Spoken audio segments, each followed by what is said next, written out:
Assalamualaikum warahmatullahi wabarakatuh. Selamat pagi peserta webinar Bertani on Cloud. Sekarang saya sedang di salah satu kandang dari Cipta Visi Group. Nah, sekarang kita akan lihat ya bagaimana usaha dari pertanian Cipta Visi Group.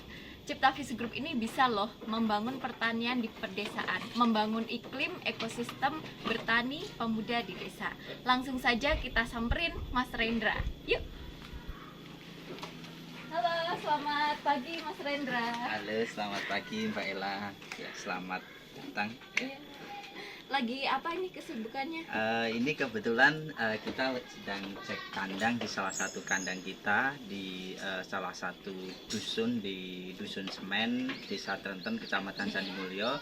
Jadi di desa ini kita mencoba membuat ekosistem kewirausahaan pemuda pedesaan. Jadi kita mengajak dari Cipta Visi Group mengajak banyak petani-petani muda baru untuk kita bisa menggali potensi-potensi yang ada di desa ini. Nah, ini kebetulan kita sedang di salah satu kandang kita. Jadi kita punya 4 kandang seperti ini. Setiap satu kandangnya kapasitasnya 200 ekor. Dan kita punya mitra sekitar 9 orang, dan satu mitra itu dia minimal itu budidaya 100 ekor. Jadi kita alhamdulillah sudah mencapai ribuan ekor gitu ya, bersama mitra kita. Oke, jadi tadi iklim pedesaan yang berbasis kewirausahaan ya. Kewirausahaan berbasis pedesaan. Iya. Gitu. Nah, tadi kan ada kandang nih ya. Ada apa aja sih Mas kalau boleh absen nih satu-satu? Ada kandang, terus ada perkebunan salak organik, terus organik. ada pengolahan kelapa terpadu. Jadi kita punya produk gula semut, vegan nektar, VCO, asap cair, sampai briket juga kita buat gitu. Dan kita juga ada tanaman hias di desa ini. Dan kita yang terakhir punya homestay juga, Mbak. Oh, jadi lengkap ya, paket lengkap dalam satu desa. Boleh dong Mas dijelasin satu-satu, tadi kan udah ada 5 kali ya. Iya. Sekarang boleh dijelasin dulu yang pertama peternakannya dulu deh. Jadi kita itu untuk peternakan itu kita punya kambing, domba, sapi, dan juga ini kita mencoba merambah ke kuda ya, untuk peternak kuda gitu. Dan untuk kambing itu kita punya kambing Jawa Randu, terus Sanen, Sapera gitu. Dan ini untuk dombanya kita punya domba Wonosobo, domba Garut, domba lokal Magelang, dan juga domba Texel. Nah, ini macam-macam. Sehingga dan kita beternaknya adalah breeding. Jadi diperanakan gitu ya Mas ya? Iya, ini peranakan. Jadi kita mayoritas 95% di farm kita itu adalah betina, Mbak Ella. Ini semuanya betina, cuma untuk pejantannya itu kita pakai pejantan unggul. Jadi misalnya kalau kita pengen dagingnya yang bagus ya kita pakai pejantan domba Wonosobo, jadi produktivitasnya cepat. Terus kalau kita pengen yang tanduknya besar, itu kita pakai pejantan dari domba Garut, seperti itu, Mbak. Jadi kita mencoba memperbaiki genetik dari ternak yang kita hasilkan gitu. Dan itu kita kasih ajar ke petani-petani peternak rakyat di desa ini, Mbak. Makanya pemuda di sini itu sudah mulai banyak minat peternak domba, karena kita kan juga konsepnya tanpa ngarit ya. Jadi kita pakai pakan seperti ini, Mbak. Jadi pakan campuran yang kita buat dari limbah-limbah pertanian. Jadi kayak limbah dari kangkung, limbah dari ketebon jagung, terus dari pinten dele, bunggil kopra, dan juga tentunya yang banyak di sini adalah kulit kopi. Oke. Kenapa sih Mas kok lebih milih tadi breeding gitu ya, kemudian pakan ini, dan apa bedanya sama peternakan lain gitu? Kalau di saya itu kenapa memilih breeding, karena kedepannya saya sangat yakin sekali bahwa yang akan berjaya itu breeding. Karena sekarang kan kita bisa melihat banyak sekali peternak-peternak fattening atau penggemukan yang susah mencari bibit. Lah kita itu punya resolusi tahun 2023 kita harus punya pabrik cempe, Mbak. Jadi bayangkan kalau kita punya 1000 indukan berapa, kalau dalam waktu 2 tahun beranak 3, berarti kita sudah punya 4000 di tahun 2023 gitu ya. Sehingga resolusi ini yang kita jadikan visi bersama pemuda-pemuda di desa yang kita bina. Oke. Terus perbedaan dengan yang lain selain ini dari breedingnya, kemudian Jadi, pakan atau manajemennya? iya, kalau kita tentu banyak di rekayasa genetik ya. Dalam artian bukan yang muluk-muluk ya. Kita hanya banyak diinseminasi buatan. Karena kebetulan saya lulusan Polbangunan, jadi Politeknik Pembangunan Pertanian, saya kan dapat keahlian atau keterampilan untuk inseminasi buatan. Sehingga kita tidak perlu beli pejantan-pejantan yang mahal gitu ya. Kita cukup pakai teknologi B seperti ini contoh yang baru tadi pagi Mbak, baru tadi pagi lahir. Nah, ini memang konsep kandang kita juga sederhana Mbak Ella. Kenapa? Karena kita itu pengennya ditiru oleh masyarakat di desa. Jadi kalau masyarakat di desa itu dari kandang lantai diminta ke panggung itu, kalau dia meniru itu sudah luar biasa sekali. Nah ini makanya kita tidak mau menghadirkan investasi yang mahal pada peternak rakyat, karena peternak kita di desa itu hanya butuh teknologi yang mudah diterapkan dan tentunya dia bisa meniru. Nah ini buktinya ternak di tempat kita kan gemuk-gemuk juga walaupun kandang kita tetap kembali lagi menerapkan teknologi ya. Jadi teknologi pakan, kesehatan, bahkan perkawinan pun kita pakai teknologi ya. Ini contoh yang tadi Mbak Ella yang ini contoh yang baru tadi lahir. Nah ini masih basah ya. Ini lahir, ini kita inseminasi buatan. Jadi ini Jawa Randu lokal ya, Magelang, itu kita kawinkan dengan Sanen yang dari luar negeri, sehingga hasilnya juga luar biasa ya. Jadi hasilnya cukup besar gitu ya, jumbo gitu, dan ini merupakan upaya kita untuk beternak modern. Jadi beternak modern itu bukan melulu dengan istilahnya mesin ya, tetapi kita juga bisa dengan rekayasa perkawinan, persilangan dan lain sebagainya. Itu juga termasuk teknologi modern gitu. Dan ini kita coba berikan informasi ini ke masyarakat, karena belum banyak juga masyarakat yang tahu tentang inseminasi buatan, apalagi di daerah-daerah terpencil. Seperti waktu saya di Mamuju, ada juga di sana itu mayoritas ketika saya mendampingi peternak di sana, mayoritas mereka itu belum pernah tahu cara menyuntik, bahkan melihat ternak disuntik aja belum pernah. Nah, itu mungkin itu Mbak gambaran dari peternakan kita. Kalau pengen tahu lebih lanjut ya mungkin bisa datang ke tempat kami atau mungkin bisa ikut pelatihan sekolah tani milenial kita. Dan ini kandang baru kita Mbak, kandang baru untuk perkawinan. Jadi untuk perkawinan kita bikin kandang dengan sistem koloni, pakai bahan sederhana aja, pakai kayu-kayu bekas dan lain sebagainya. Tetapi ini tujuannya adalah untuk ditiru oleh masyarakat sehingga bisa meniru dengan biaya yang lebih rendah. Oke Mbak, itu dari satu usaha di desa kita. Nah, nanti kita keliling ke tempat yang lain ya, ikuti terus saya Mbak Ella, nanti kita ajak keliling ke semua unit usaha yang kita miliki. Oke. Ya, peserta webinar Bertani on Cloud, kita sudah di lahan salak organik. Yuk kita jelajahi dan kita cari tahu apa aja isinya, dan kita masih bersama Mas Raindra. Mas Raindra, ini jelasin dong apa sih ini bertani salak organik itu? Iya, jadi karena di lahan di desa kita itu sudah mendapatkan sertifikasi dari iCert, ya, jadi sertifikasi organik dari seluruh kebun kelapa di tempat kita, sekaligus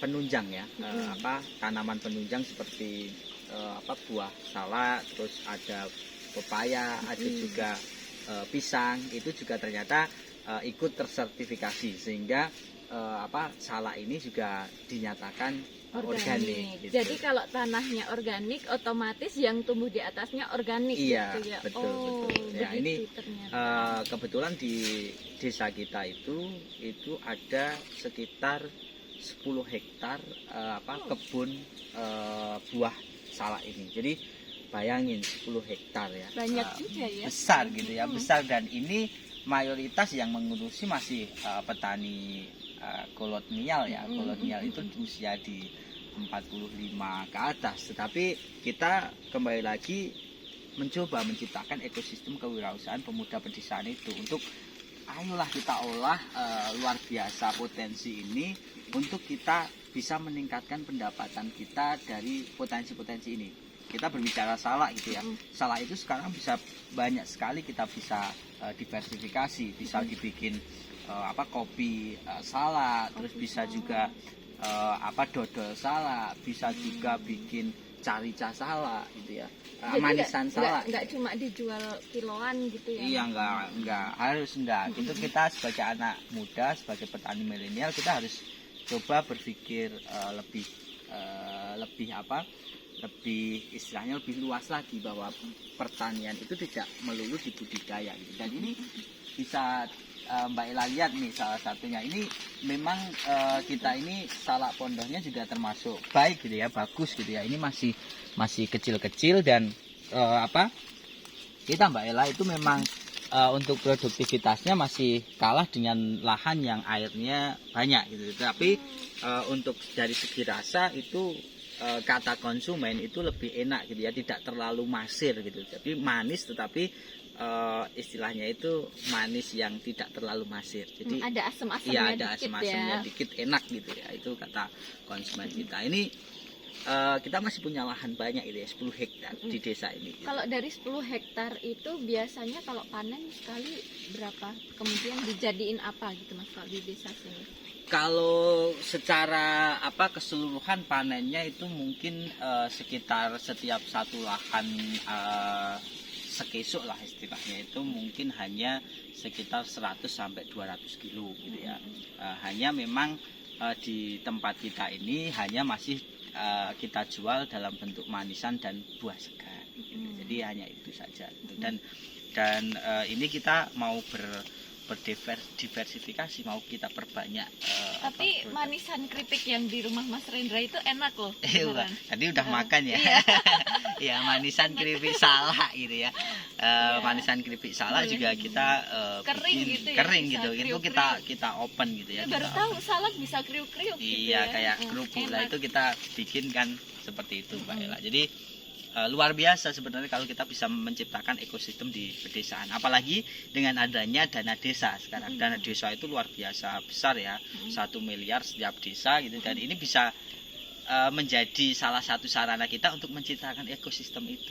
Pemuda harus terjun. Pemuda harus terjun gitu, karena pembangunan desa juga kalau tanpa anak-anak muda kan nggak bisa juga gitu. Nah, ini saya kira cukup ya di sini. Mungkin kita bisa ke kebun kelapa kita. Jadi kelapa kita sekaligus tentunya turunan produknya. Jadi nanti kita lihat vegan nektar, gula semut, bahkan ada UPH dan juga ada pirolisis. Itu ada penyulingan dari produk kita. Kalau penasaran, ikuti kita terus. Ya, sekarang kita sudah di perkebunan kelapa milik keluarganya Mas Rendra ya, Mas? Iya. Jadi ini kebun kelapa kita, dan tentunya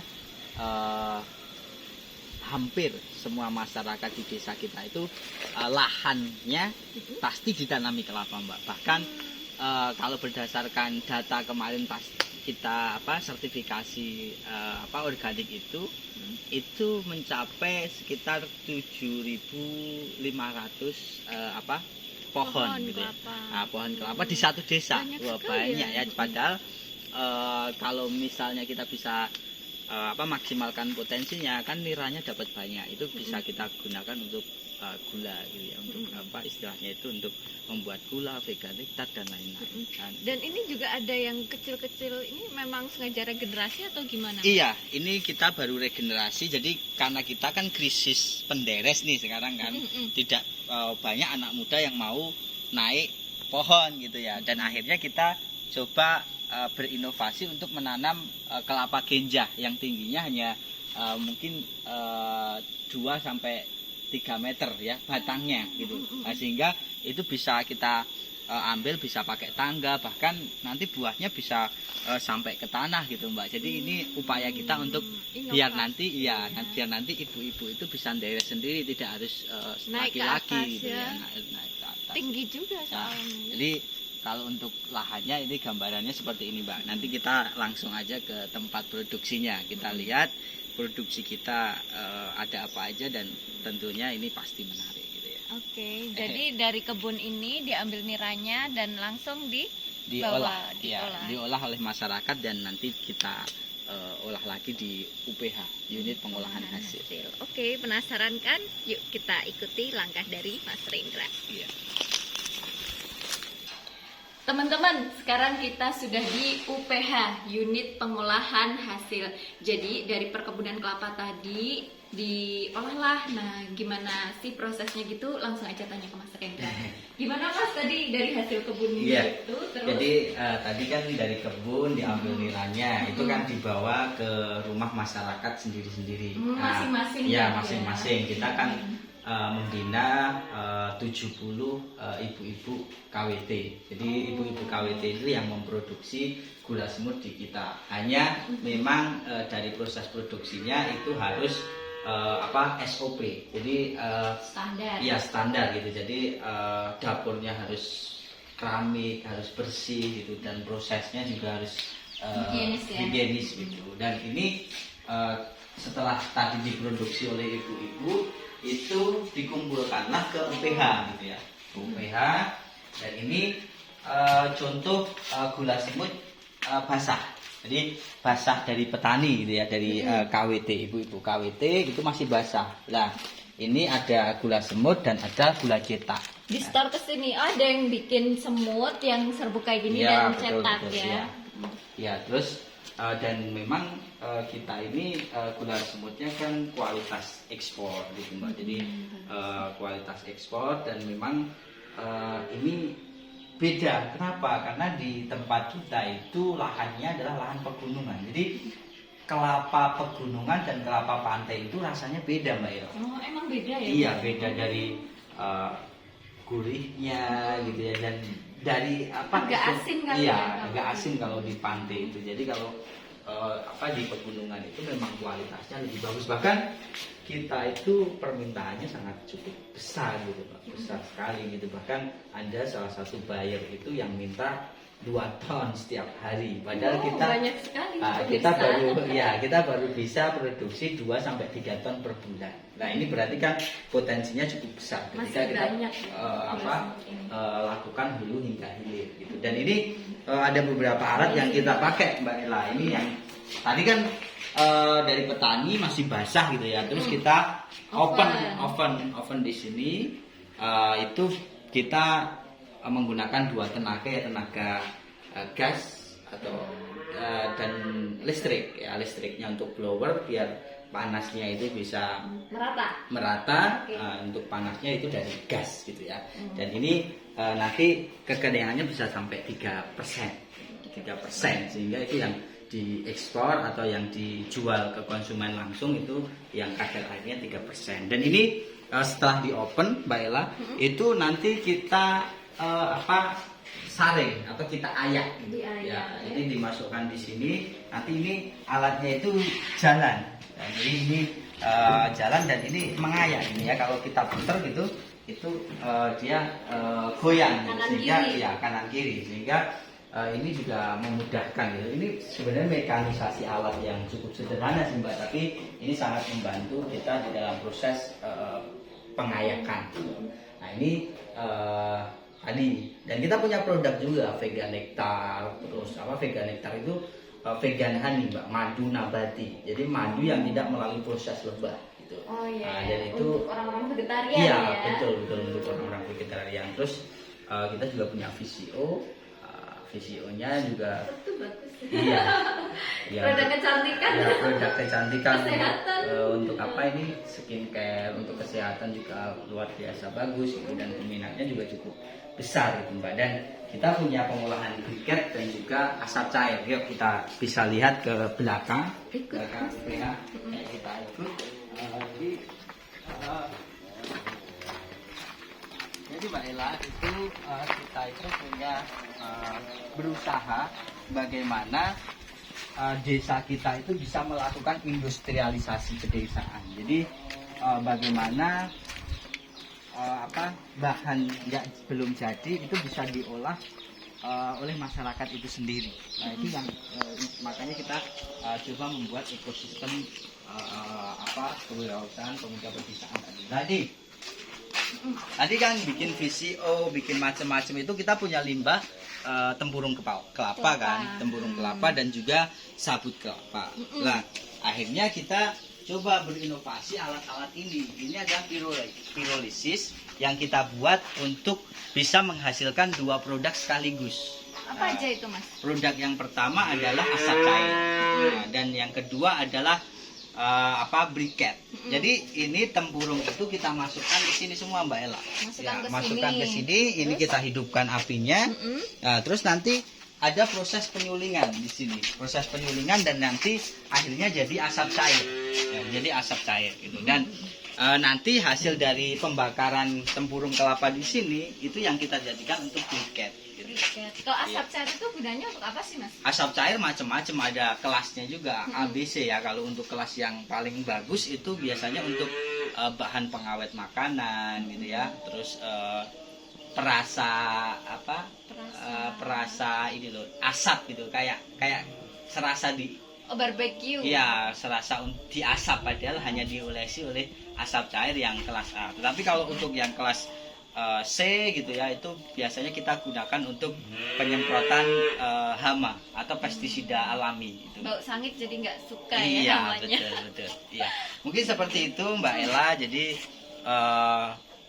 itu proses dari hulu hilir dari ekosistem kewirausahaan di tempat kita, dan sebenarnya kita masih punya cita-cita atau resolusi yang lebih besar lagi sehingga nantinya kita benar-benar bisa berpengaruh dalam artian mensejahterakan banyak masyarakat lagi, dan tentunya nanti kita bisa sukses bersama-sama seperti itu. Nah ini tadi udah jalan ya kita di 3 tempat. Yang terakhir nanti adalah di tanaman hias. Tanaman hias. Kita ada tanaman hias gitu ya. Jadi di desa yang menurut saya terpencil ya, tapi potensinya luar biasa.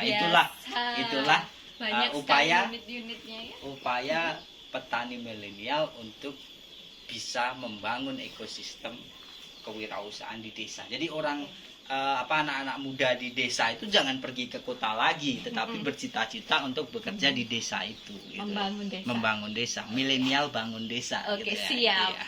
Nah, mungkin itu, ayo kita langsung saja ke tamannya. Iya, Oke. Yuk, yes. ke taman. Ya, sekarang kita sudah di tempat tanaman hias, cukup teduh ya, dan banyak sekali bunga-bunga yang indah di sini. Kita dengar penjelasan dari Mas Rendra. Gimana ini, Mas? Jadi tadi berulang-ulang kali saya sampaikan bagaimana menumbuhkan minat pemuda untuk berwirausaha. Dan alhamdulillah di desa kita muncul usaha-usaha baru di sektor pertanian.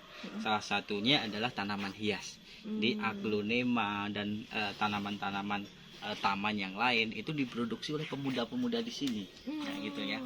Jadi memang hal ini tidak serta-merta ya, tetapi ini juga baru sedikit, tetapi paling tidak ini bisa menumbuhkan minat dulu, ya, minat untuk berwirausaha gitu ya. Kenapa sih Mas kok memilih ada tanaman hias di desa yang terpencil gitu? Iya, kalau tanaman hias itu kan sebenarnya peminatnya besar gitu ya, dalam artian yang bisa budidaya itu ya di lahan tegalan gitu ya, dan kita punya potensi itu gitu, dan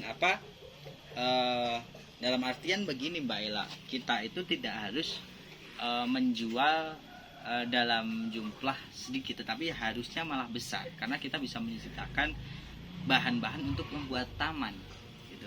Kalau taman itu kan biasanya dia beli itu kan di tempat kita juga gitu ya. Ini untuk tanaman hiasnya. Kalau kita ke belakang sini, ini di sini itu adalah khusus untuk tanaman-tanaman. Ini khusus untuk tanaman-tanaman taman gitu ya. Jadi kita budidaya tanaman untuk kebutuhan taman gitu. Nah, ini kayak gitu ya. Terus ini ada rumput gajah gitu ya. Rumput gajah ini untuk tentunya kebutuhan taman, dan ini kita produksi. Kita ini biasanya panen gitu ya. Kalau ini sudah penuh gitu kita panen, kita jual gitu, nanti kita tanam lagi gitu. Nah ini seperti itu. Jadi bisa minta desainin taman dong rumah aku, bisa kesini. Bisa, kita punya orang yang tukang desain taman gitu, bahkan membuat tamannya juga kita punya jasanya sampai ke situ Mbak Ella gitu. Iya. Dan kita memang untuk menciptakan cita atau visi besar kita ini, kita memang tidak lepas dari bantuan banyak stakeholder. Nah ini misalnya kayak PKK milenial gitu ya. PKK milenial, kita punya sekolah tani milenial, terus kita kerjasama dengan desa dengan kekuatan dana desa yang luar biasa besar, dengan Pemda dan lain sebagainya. Ini kita gandeng semua untuk menciptakan visi besar kita. Jadi banyak stakeholder gitu untuk pembangunan desa ini ya Mas? Iya. Nggak murni dari milenial, tapi milenial itu menggerakkan. Iya betul. Iya. Milenial itu harus yang menjadi penggerak gitu.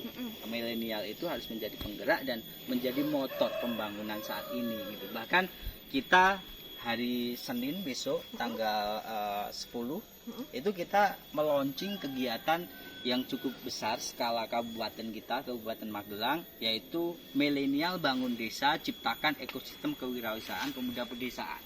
Nanti kita akan launching di semua desa. Kabupaten Magelang ada 367 desa. Nah, 367 desa itu harus membuat ekosistem kewirausahaan pemuda, dan itu menggunakan dana desa. Kalau ada yang bingung mungkin bisa nyontek sini ya Mas? Iya, Demplot. boleh. Ya? Ini bisa menjadi demplot atau bisa untuk sarana studi banding teman-teman yang memang ingin belajar terkait pengembangan potensi di desa, terutama di sektor pertanian dan sektor-sektor yang lain tentunya. Nah, ini hanya yang kita ekspos hanya sektor pertanian, belum sektor-sektor yang lain, ekonomi kreatif, kesenian, terus makanan dan lain sebagainya. Mungkin itu Mbak Ella yang bisa saya sampaikan dari beberapa unit usaha yang kita miliki, dalam artian kita bekerja sama dengan banyak masyarakat, dan ini adalah visi kita.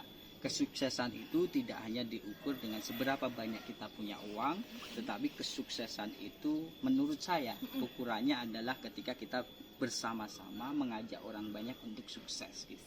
Mantap. Iya. Terima kasih. Sama-sama, Mungkin Mas Enda. mohon maaf kalau di dalam mengajak Mbak Ella keliling itu ada salah-salah kata saya atau perbuatan. Terima kasih. Oke, luar biasa sekali ya teman-teman. Mas Rendra ini tadi kita udah diajak keliling dan banyak unit usaha yang ada di desa. Kita harus optimis dong bahwa desa ini bisa menciptakan kesejahteraan dan juga perekonomian yang mandiri. Oke, untuk teman-teman peserta webinar, tetap stay tune di webinar kali ini di Pertanian on Cloud, dan jangan lupa untuk tetap semangat, terus berinovasi, dan salam pemuda pertanian. Ya, yang muda jadi penggerak, pertanian itu maju, mandiri, dan modern. Boleh dong Mas, pertanian Maju, mandiri, modern.